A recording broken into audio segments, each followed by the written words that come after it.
I pledge allegiance to the flag Flag of the United States of of America United States and of to the America, republic and to for the which it republic stands, for which it one stands, nation, one under nation, God, God, under God, indivisible, indivisible, with with liberty and justice liberty for and all. justice for all. Thank you. I need a motion to approve the minutes of the July 21st meeting. Joe, Second, Second, discussion. I know Filmer has already made one correction. So it will be, the vote will be as amended. Any other comments? All in favor? Aye. aye.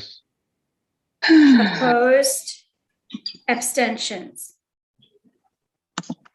Chairman's comments. I will forego my comments. Finance member comments.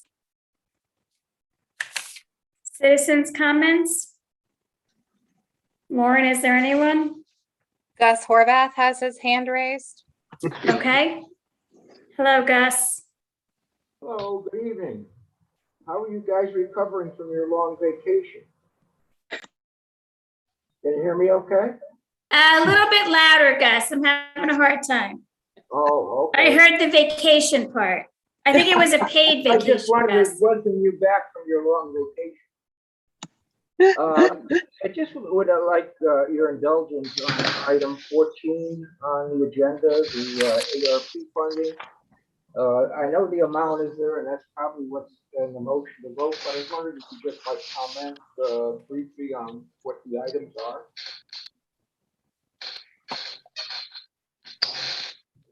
there were 5 items on it, Gus. I can wait until you get to the item. on- Yeah, I think we can, Stacy, are you prepared to do that? Okay. Sure. Do you want to do it when we get to it, Gus? Is that okay if we do it when we get there? Yeah. Okay. All right. Thank you. Thank you. Any other comments, Lauren? No one else has their hand raised. Okay. I'll give the Board of Finance one more opportunity. Is there any comments? No. Okay. Review the recommended proposal for the disposition of the Island Avenue School to Our Lady of Mercy Preparatory Academy. So this is not an actionable item, I believe, but it's for discussion. I think we got information in our packet. Does any board member have any questions? Lauren, do you want to move Peggy over? Yeah, I've hit the button a couple times. I think, oh, there There she she is. is. Okay. Hi, Peggy. Hi, Peggy. Hi, Jean, Madam Chair. I do have some questions, but I also just want to confirm I had a little trouble with the technology. So the packet we received, I believe, is basically the full proposal from OLM Prep, correct? And Correct. no other supporting documents with regard to it. I believe not at this time. Peggy, that's correct, right? Sorry, I'm having issues trying to unmute. Right. Okay. It's a Right. So proposal. that's it, Justin. Okay, I do have a few questions just for at whatever time, whatever turn. Well, I think Peggy's here now. So if you want to ask. Yeah, I just, again, I'll preface that none of these questions suggest that OLM is not the right use for the school, but I know there's still a lot of work to be done between now and actual closing. So I just want to make sure that we're all focused on these questions, so that everything works out fine in the end. I will say, I think residential and a school are, both appropriate and good uses for the site. I don't know if it's, first among equals, but certainly the school is a good use. But as we move through, as I listened to the presentation of all the people bidding on the site and focusing on OLM, I just want to make sure there was 3 things that kept coming back to my head that we should focus on, and I know we are. In terms of protections, there's a lot of moving parts: the taxes, the nonprofit status, et cetera. And so just to get to that, just to get to it specifically, if OLM were to sell the property, what kind of protections would we have? I know there's a right of first refusal being proposed and hopefully included, so that should take care of that eventuality. The other question that was raised during the presentation was, what prevents the ownership entity from essentially donating the property to the school? That question was asked by, I believe, an audience member. It wasn't really answered in full detail, but I would put that out there as something that we should definitely keep an eye on as it relates to the potential tax revenue. And the third one, because that wouldn't be a sale, that would just be essentially them donating the ownership donating. And maybe we could consider that. Maybe we could count that as a sale. I don't know legally, but I would just focus on that. And the third one is my other concern is, what if the ownership entity simply applied for and became a nonprofit themselves, which frankly, to become a nonprofit is not that difficult. Filling out some forms with the state, I've done it myself. So I guess that's just a third area of concern that we should keep our eye on as we move through the negotiations. And that, again, this is all based on the presentation that we all heard at the Board of Selectmen meeting. And then a couple of comments, again, not questioning the choice at all, but there was a lot of talk. I think ultimately the word intrinsic value is used quite often with regard to OLM as the choice, and I would agree with that characterization. But there was also still a lot of talk about the economics, and as much as it seems that a $2.3 million price versus a couple $100,000 would seem like a better deal, I really couldn't understand that. Every analysis I ran, certainly over the long term, meaning 10 years or beyond for sure, but even inside of 10 years, the tax producing uses, meaning residential development, was clearly, in my opinion, was definitely a better economic deal for the town over the long term. But again, that's not necessarily the ultimate decider. But I just want to kind of make that comment because the opposite was stated quite emphatically by OLM's representatives, and I just don't think I agree with that on kind of a future value or present value basis, however you want to look at it. So I just want to make that comment. And then the last one comment is with regard to the Pignatelli heirs and their I guess legitimacy and being legitimate heirs with regard to this right of first refusal that the Pignatellis put in, that the Pignatellis have. Maybe I'm too close to this. I grew up on Island Avenue. I knew the Pignatelli family growing up, and there's a lot of missing pieces, at least in my mind, with regard to what I know personally and what I've been able to kind of somewhat verify. In addition, that I have a question about the legitimacy of these Pignatelli heirs. And maybe at this point that's a moot point, but I just want to throw that out there as well. More as kind of a qualifier as, as the negotiations go forward, we should just be mindful of that. And I don't want to belabor this meeting any longer, but if anyone wants my thoughts or reasons for those two conclusions, both the economics and the Pignatelli legitimacy, I'm happy to share that with anybody, offline, or I could send an email, what have you. But and with that's it, Jean. Thank you. Okay. So I think those are more comments. And then, the idea, Peg, that's, I don't know if you need time, but I think we've talked through a number of these before, and I'm happy to have an offline conversation because these are all things that have been addressed and discussed, and I think we're going to be very conscious of them as we move forward in the negotiation process. And that's what we did. We voted to start negotiating. So they're all things we're aware of and we're very sensitive to, and we will certainly take it all into account as we move forward in the negotiation process. Thank you. And the point of this is just really for our input to where, we see that's all. Right. Yeah. Right. Yeah. Thank you for your comments, Justin. Good. Thank you. Jean, if I could jump in, Yep. I would agree with Justin's comments, and I think you hit the main points, that the right of first refusal, not only if it's a sale, but of any kind of transfer, which would include a donation of, selling for $1 or whatever, I think is a key point that has to be included in the negotiations. And then also some guarantee that the tax money or the payment in lieu of taxes, whatever you want to call it, goes on in perpetuity if it all of a sudden should get turned into a nonprofit.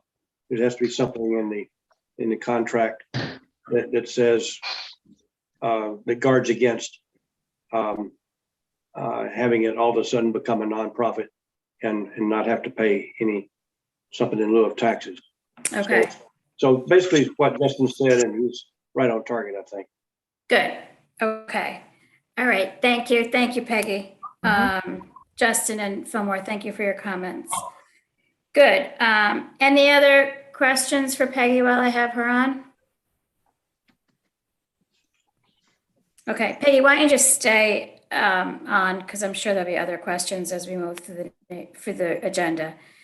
Discuss and take action to approve the donation as follows in the amount of $5,000 from Neighbors to Neighbor to fund camp scholarships, in the amount of $2,000 from the Madison Exchange Club to fund camp scholarships. I need it moved. So moved.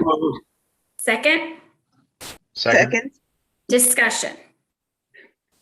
I think it's great that they're doing this. So do I. Yeah. It's very much appreciated. Very much so. Madison Exchange is always great, and Neighbor to Neighbor just continues to blow me away with their generosity towards the town. And so we thank both those entities for their support of the people in our town that have the needs for it. Good. All in favor? Aye. Aye. Opposed? Abstention? Motion carries.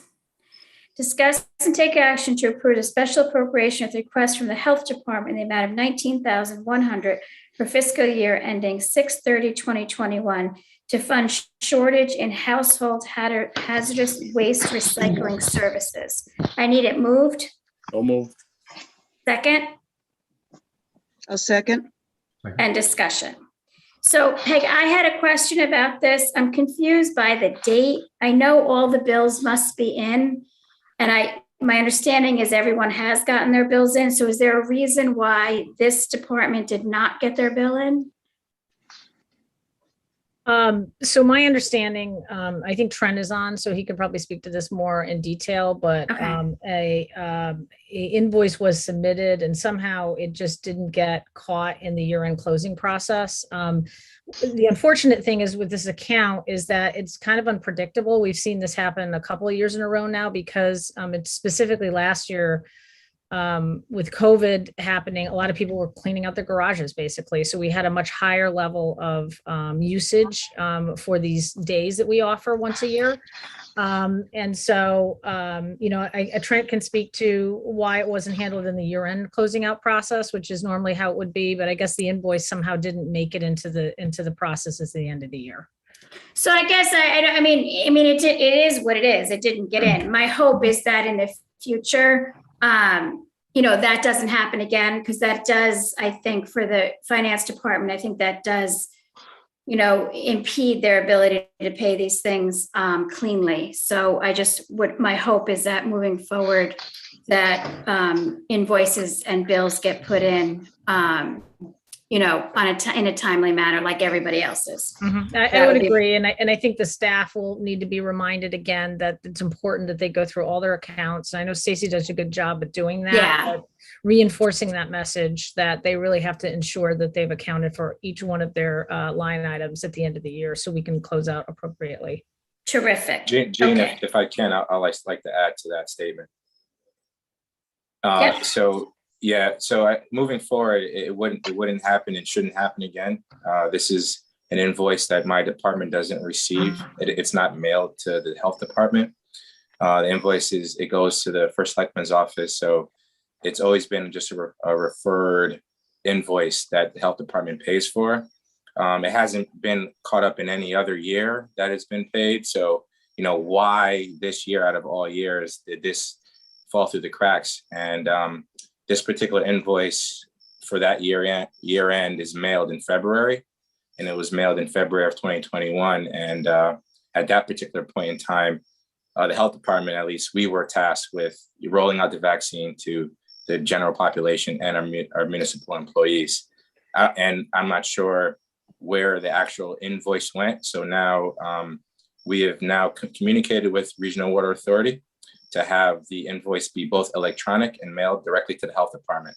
So there is no middleman. Right, so I would assume, right, because the services were provided for the health department. So although it goes through other offices, I would assume, as you just described, Trent, moving forward, that if you have a service and don't have a bill, your office would follow up on that. Sure, yeah, the service is provided to the town that the health department But subsidizes, managed correct. through your Right. department. Okay, Right. all right, thank you. It won't happen again. Thank you very much, Trent, I appreciate that. I have a question for Stacy. Yeah, I guess it's Stacy. Was there any money left over in the health department budget from last year? I know that the town underspent about several $100,000. So was any of this was 19,000 left over in the health department account, more or less? The 19 was overage, so the invoice came in a little bit higher. There were some funds within his department to cover the difference, but the 19,000, we did need a special appropriation to cover the full invoice amount. Okay, so even if it had come in last year on time, we'd have still needed the special. Correct, yes. And just a question, if I could, for Trent. Trent, within the health department activities or budgets, are there any other hazardous waste collection activities that fall under your department, or is this once a year or once every 2-year event? Is that it as far as hazardous waste disposal goes, as it relates to the health department? Yeah, so Justin, this is the only hazardous waste account, and it's twice a year that we get it. Well, once every fiscal year, I would say. And the increase in costs was related to liquid waste. So we received a lot of antifreeze and waste oil at our satellite collection day, which is also scheduled for October 2nd this year. Right. good. Okay, all in favor? Aye. Opposed? Abstention? Motion carries. Thank you. Discuss and take action to approve a line item transfer request in the amount of $18,000 to fund the service of Tight Planning and Policy Group through January 31st, 2022. Stacy, do you want to explain that? Sure, this was our planning consultant when our town planner left a few months ago. We were on the search to hire a new one. We have since hired a new town planner that will start this month, but we want to retain this consulting company on board just to keep them to help transition this new town planner into her new position. So this will fund their expenses through January 31st. Terrific.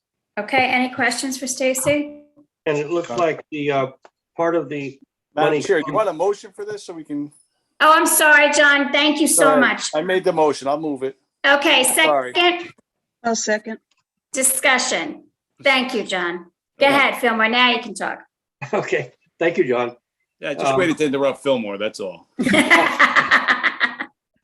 Okay, so it looks like about half of this money comes from the land use staff. I guess that's because we went several months without the planner, and so we had a little surplus there. And there are other half of the planning use there. Is that's right?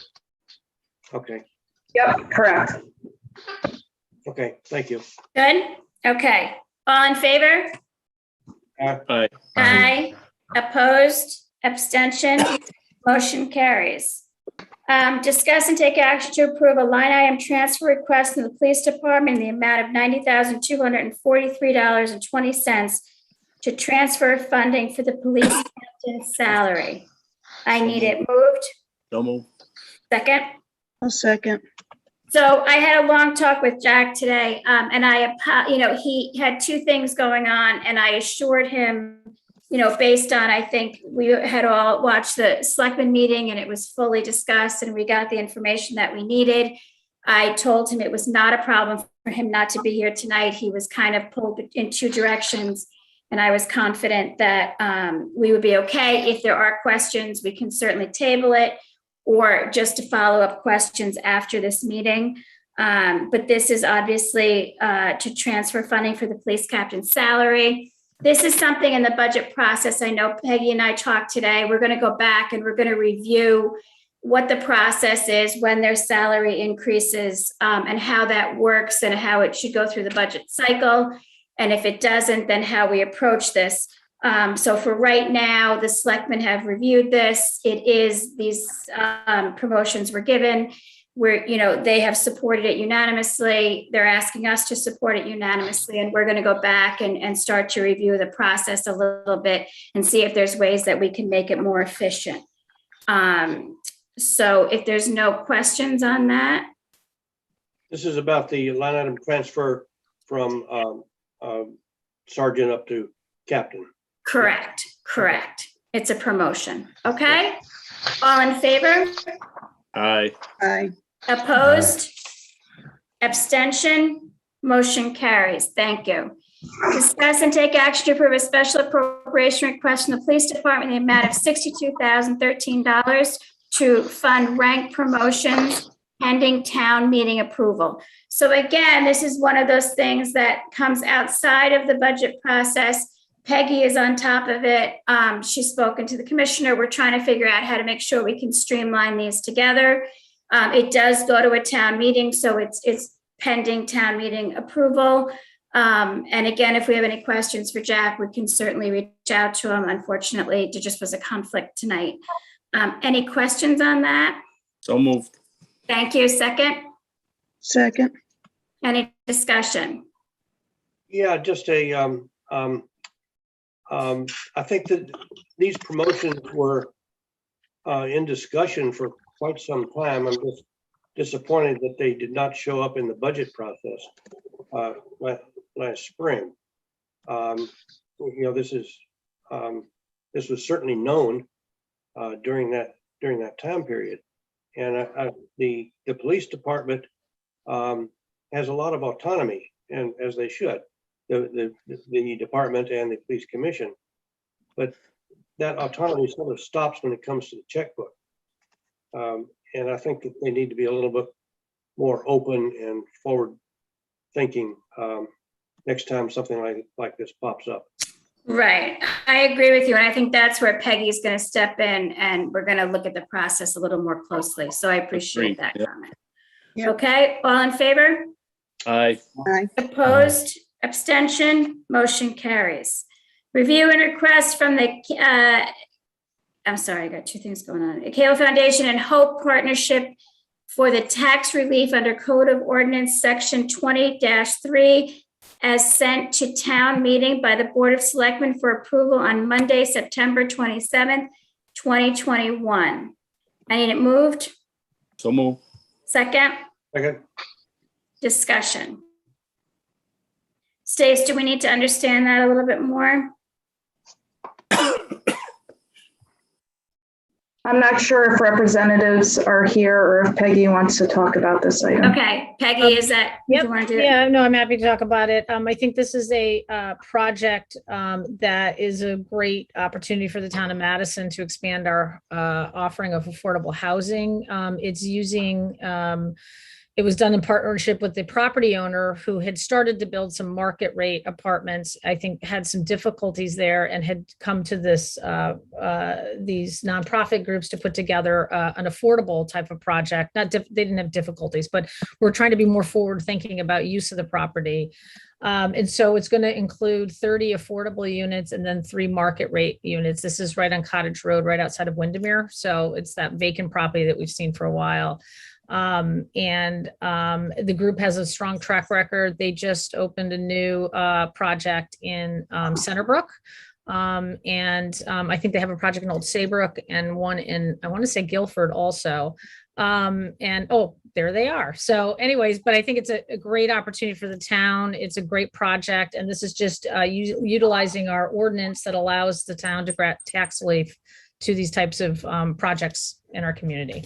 And the board's 100% behind this, so. Thank you. Is there any questions for Elizabeth while she's on from my board? Are we good? Can I just ask, just for information, Elizabeth, Centerbrook, because we all drive around, is that the project as you're heading up, what is it, Route 154 towards the Essex train station? Or is that something else? So I'm not familiar with Centerbrook. Actually, it's interesting. I was just there. We had our open house today where we celebrated with the Commissioner of Housing. And, but I'm not familiar. I can give you the address. It's in that corner and there's like a Cumberland Farms Spencer's across the Corner. street. Yeah. Yes, 90 Main Street. Okay. So it's the ground floor space remains commercial, and Hope Partnership and acquired the second and third floor commercial condo and created the housing, converted the commercial space into housing. Okay, that must be something else. Okay, thank you. You're welcome.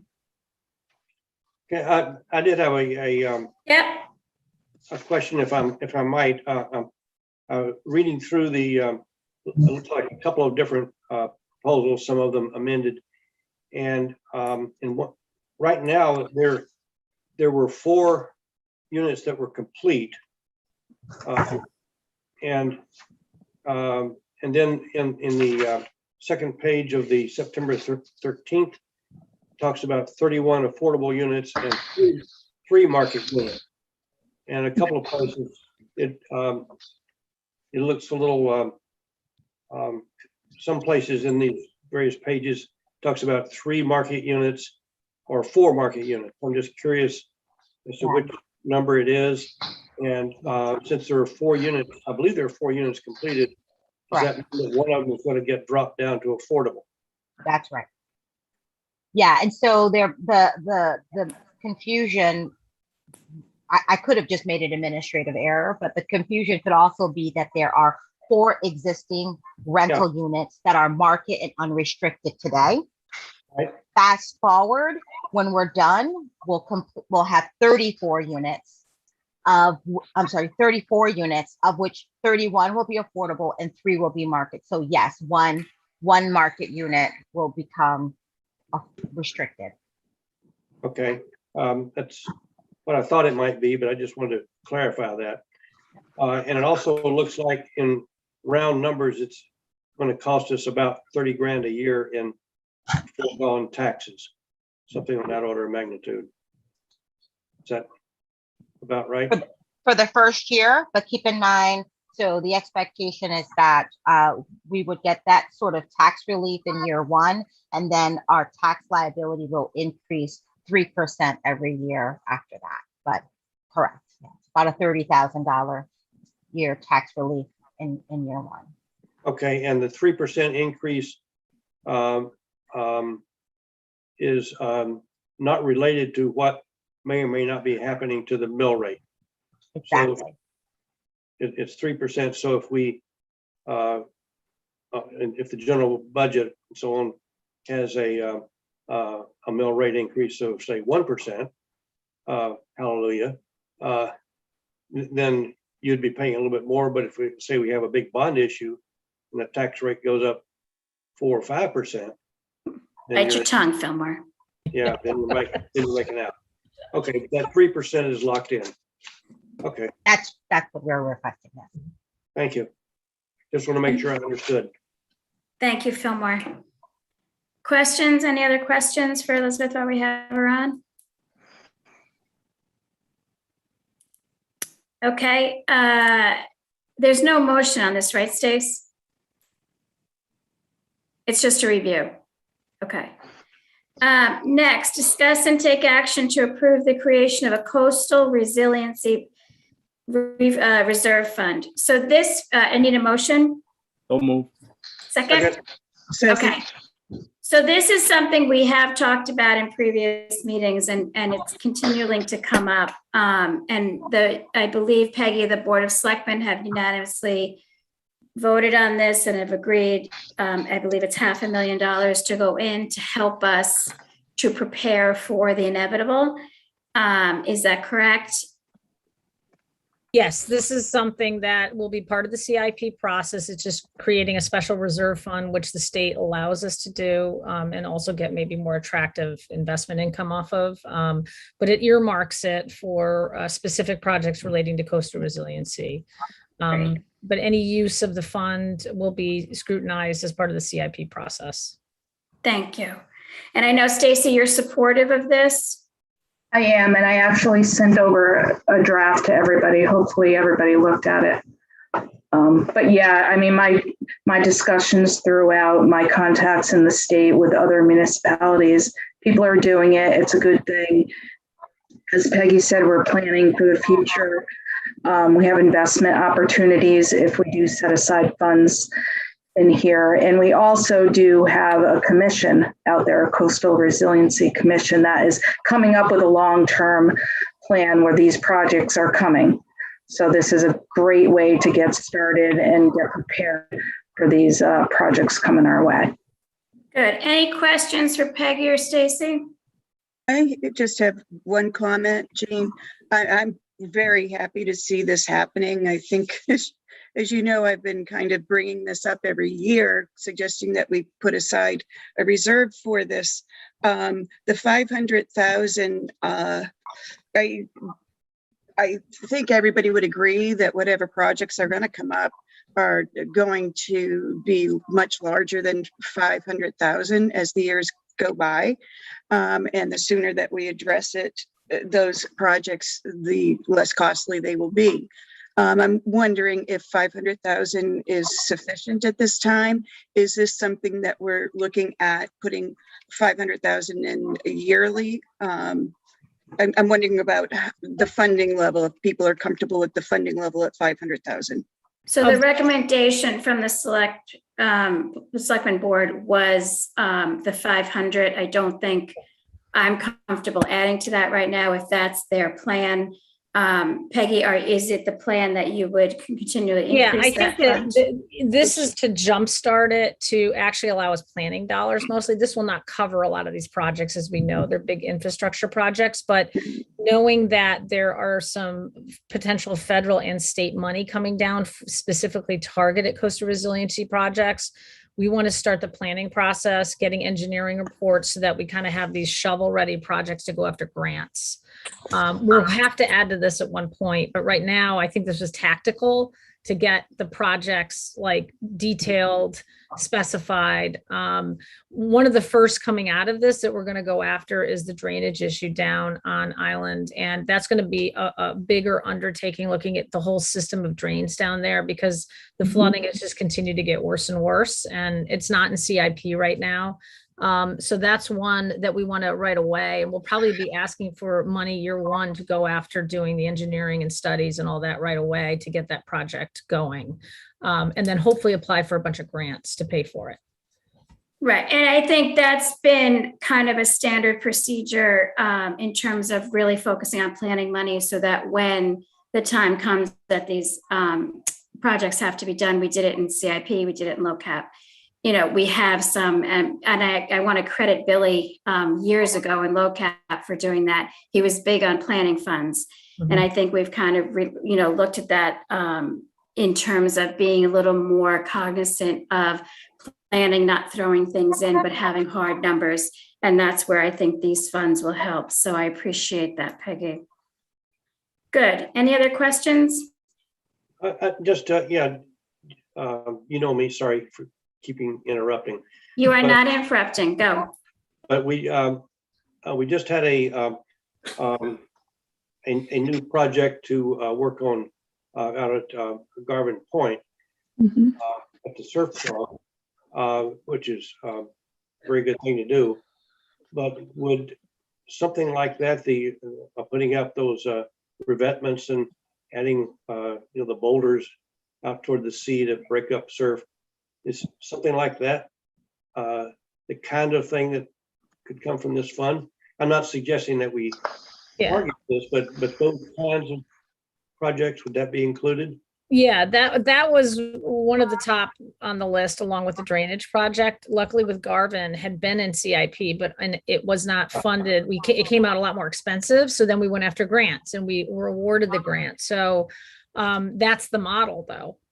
Perfect. Usually these grants, you also have to have some sort of matching component. So with Garvin, we're going to be funding, I think, around half of the cost of it through what we have in CIP, and then the other half is through the bonding revenue we get from the state. But that's kind of the model. And so going forward, I think we try to do more of that. Do the planning dollars and the matching through the fund, and then go after state grants and federal grants. Okay, thank you. Good. Any other questions, comments? Good. All in favor? Aye. Opposed, abstention, motion carries. Discuss and take action to approve a special appropriation in the amount of $500,000 to fund, oh, we just did that one, I apologize. Oh, thank you. No, we didn't, I apologize. We set the fund, now we've got to fund it, so excuse me. I need a motion to approve and take action to approve the creation, spend a special appropriation, the amount of $500,000 to fund the Coastal Resiliency Reserve Fund pending town meeting approval. I get there, you just got to give me a minute. So moved. Second? Discussion. Second. Okay, so the idea is we've created the fund, now we're going to actually put money in the fund. Any thoughts, questions? All right, all in favor? Aye. Aye. Aye. Opposed, abstention, motion carries. Thank you. Discuss and take action to approve round 3 of ARP funding scheduled in the amount not to exceed $282,359. I need a motion. So moved. Second, Second, discussion. Madam Chair, the first item has to do with the helping the American Legion with their building project. Since I am a member of the American Legion, I will recuse myself on this. I follow the excellent example of John Carl on his project. But in a small town like this, it's everybody's involved in everything. So, but I will recuse. Thank you. Thank you, Fillmore. And Jean, if I could comment on the American Legion. Yep. I think that's an incredible group. They do a lot for our community. I donate to them myself. We work with them in some of our events, the Knights of Columbus. But I guess I think we should make sure, thinking hard, that we're nonetheless, despite all their platitudes, which are all well-deserved, we are essentially, I asked the question, are we kind of making a donation decision on behalf of our residents, who to donate to? Because they are, at the end of the day, they are a private, nonprofit charity, of which there are many in town. So Right, but I think one of the things, Something to be Justin, I careful just about. want to make, right, one of the things I want to make clear is they have shared the parking lot for the senior center for us, and there is a tremendous amount of time, effort, and real estate that they share with us. So this is a little bit different than just saying it's a charity. We are in a partnership with them, and I think this benefits the town, the taxpayers, as much as it does any other entity. I was aware of that partnership or sharing, but I didn't think of that point. So that's a good point. Thank you. Thank you. Comments? Go I ahead. do have a question. on the- Fillmore, John does not comment when it's his projects. I'm just telling you, if John is your goal here, he doesn't comment. I'm just kidding. Go ahead. Well, I'm not going to comment on the first time on the Legion, but on the next one, the Economic Development Coordinator. Yeah. It says that it will not be a recurring expense. So do we understand that, okay, as according to what's written here, that we and Guilford are going to go together and hire somebody for 2 years, and then at the end of 2 years, that person leaves? It's my understanding, and Peggy, I'll let you, it's my understanding that that is exactly what the agreement was, that we were very clear, we are only committing for 2 years. It's actually a Guilford employee, if I'm correct, Yep. and we are just contributing to that. Yeah, we just voted on the memorandum of understanding with Guilford for 2 years. After that, this is the first time we've done a shared position like this. And the goal for us to get out of this right now is to focus on COVID recovery and economic development planning. So I think at the end of the 2 years, we'll reevaluate it. And if the town feels it's a good thing that works well, then that would go through the budget process. But the only commitment we're making right now is for this 2 years. And Peggy, or I could ask to Fillmore's question or the wording of it. Is this person already an employee of Guilford, or is she? They are they're a part-time employee, and they were seeking full-time employment, and that's kind of how the opportunity came about to partner with them. So they'll continue to be they will now be a full-time employee of Guilford, but we'll be reimbursing them for half the cost of that employment. Okay. Thank you. Any other questions, thoughts, comments? All in favor? Aye. Aye. Opposed, abstentions, motion carries. Review of financials. Do we have any money left, Stacy? We're loaded, come on. Everybody got a copy of the fund balance projection. Of course, it's still unaudited. The auditors come out next month, but we're still looking pretty much where we were last time around, which I think now is 2 months ago. We didn't meet it. So we're at about 8 million over and above our 10% regulation. Thank you. That's 8 million after we split the $1 million for the pensions. After. That is after, it is. For the 500,000 for the coastal resiliency fund. So once that comes out after the town meeting, will be about 7.8 million over and above our regulation. Right. Okay, good. So if we have any other catastrophes, we are well prepared as a town to deal with them, which is excellent. Liaison reports. I have a comment for the library. They are having a homecoming celebration. I think it's like their formal opening on Friday, October the 1st from 4 to 7. So if you haven't been down there, they would like to see you for their official opening. And then the next day on Saturday, October the 2nd, they're opening officially opening the Schumann Children's Library at 10 o'clock on Saturday. Nice. 2nd. Good. Thank you, If I could add similarly, the senior center is actually celebrating its 10-year. The building that they're in now is celebrating its 10-year anniversary this year. So they're actually on their last meeting. They're planning some kind of events. Obviously, with COVID, they're still trying to figure out exactly what, but they do want to have some kind of celebration during the month of November. They were thinking of kind of one focal event, but then they realized with COVID, it might be hard to get a bunch of people in there all at the same time. So they're thinking just kind of information and maybe an article in the paper. So kind of an ongoing celebration with little events along the way during the month of November. So maybe at the October meeting, I'll get some more detail, but just keep that in mind for November. You'll see stuff in the paper, hopefully, and around town celebrating the great work they do and the building that they're in. Excellent. Thank you, Justin. First Selectwoman. Not too much to update. I think we'll just be probably in October, you'll start hearing more about the 3 proposed referendums. And at one point we'll arrange, presentations and all that other stuff to get kind of briefed on that and talk about timelines. So that will be coming this fall. And then the other thing is the American Rescue Plan Fund Committee has now been charged. And I think the plan is to seat that. That's going to include 2 members of the Board of Finance that would be seated probably in November before we would ramp up that committee.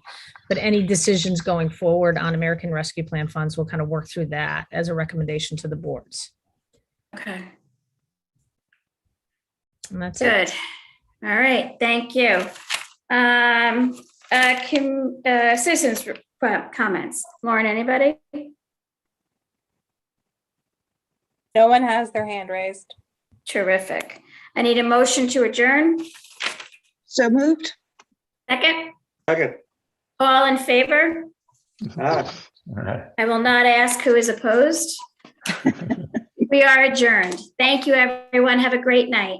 Thank you, Jean. Good night, all.